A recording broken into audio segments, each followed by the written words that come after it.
स्वागत है आप सभी का आपके अपने चैनल एकलव्य एजुकेशन सेंटर के इस नए वीडियो में। दोस्तों, आज के इस वीडियो में हम यह जानने का प्रयास करेंगे कि नेनुआ की खेती करने का सही रणनीति क्या है, और इसके साथ यह भी जानने का प्रयास करेंगे कि नेनुआ की खेती करने के लिए हम कौन सी हाइब्रिड वैरायटी का चयन करें जो हमें ज़्यादा से ज़्यादा पैदावार देने में समर्थ हो सके। अर्थात रिकॉर्ड तोड़ पैदावार देने वाली नेनुआ की हाइब्रिड वैरायटी को इस वीडियो में जानने का प्रयास करेंगे। तो चलिए इस बेहद ही महत्वपूर्ण वीडियो की शुरुआत करते हैं।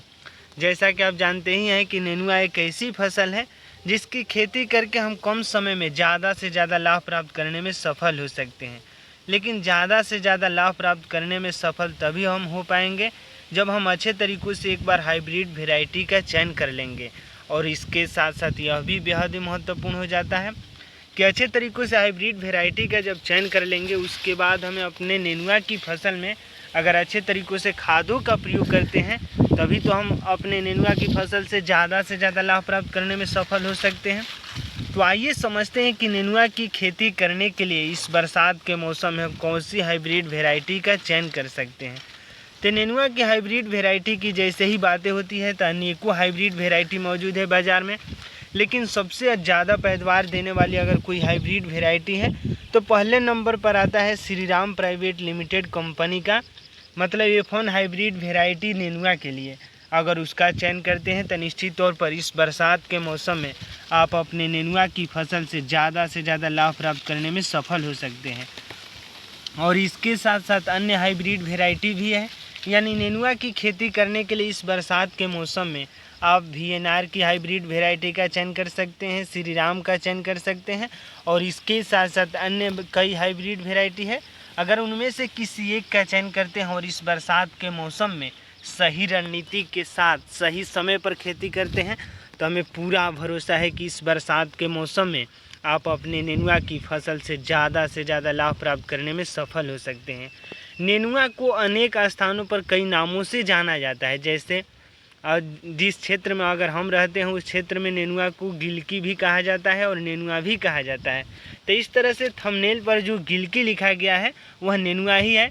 तो सबसे महत्वपूर्ण हो जाता है कि जब नेनुआ की हम खेती करें तो उसमें हमें पहले यह बेहद ही महत्वपूर्ण हो जाता है कि एक बार अपने मिट्टी की जांच कर लेना बेहद ही ज़रूरी होता है, क्योंकि अगर एक बार अपने मिट्टी की जांच कर लेंगे तो निश्चित तौर पर जो हमारा नेनुआ का पौधा है वह उसमें जो भी खाद्य की कमी होती है वह हमें जानकारी प्राप्त हो जाती है। और जैसे ही किसी मिट्टी में अगर जिन खादों की कमी होती है और उसकी जानकारी हमें समय रहते हो जाती है तो हम उन खादों की पूर्ति करके अपने फसल से ज़्यादा लाभ प्राप्त करने में सफल हो सकते हैं। तो इस तरह से नेनुआ की फसल को उगाने से पहले अपने मिट्टी की जांच कर लेना बेहद ही ज़रूरी है। और इसके साथ साथ यह भी ध्यान में रखना होगा कि जहाँ कहीं भी नेनुआ की फसल को उगाने के बारे में सोच रहे हैं इस बरसात के मौसम में, वहाँ पर पानी जमाव की समस्या बिल्कुल भी नहीं होनी चाहिए। यानी अगर पानी जम जाता है बरसात के मौसम में तो निश्चित तौर पर जो हमारा नेनुआ का फसल है वह नष्ट होने की संभावनाएं ज़्यादातर होती है। तो इसलिए हमें उस मिट्टी का चुनाव करना है जहाँ पर पानी जमाव की समस्या न हो। और इसके साथ साथ हम नेनुआ की फसल जैसे तमाम मिट्टियों में कर सकते हैं, जैसे एग्जाम्पल्स के तौर पर आप बलुई दोमट मिट्टी में भी कर सकते हैं नेनुआ की फसल की मतलब बुआई। और इसके साथ साथ अगर जलोढ़ मिट्टी है आपके पास वहाँ पर अगर नेनुआ की फसल को उगाते हैं तो आपको ज़्यादा से ज़्यादा लाभ देखने को मिल सकता है। और इसके साथ साथ आप नेनुआ की फसल को काली मिट्टी में भी उगा सकते हैं। तो इस तरह से नेनुआ की फसल को उगाने के लिए आपके सामने अनेकों ऑप्शंस मौजूद है।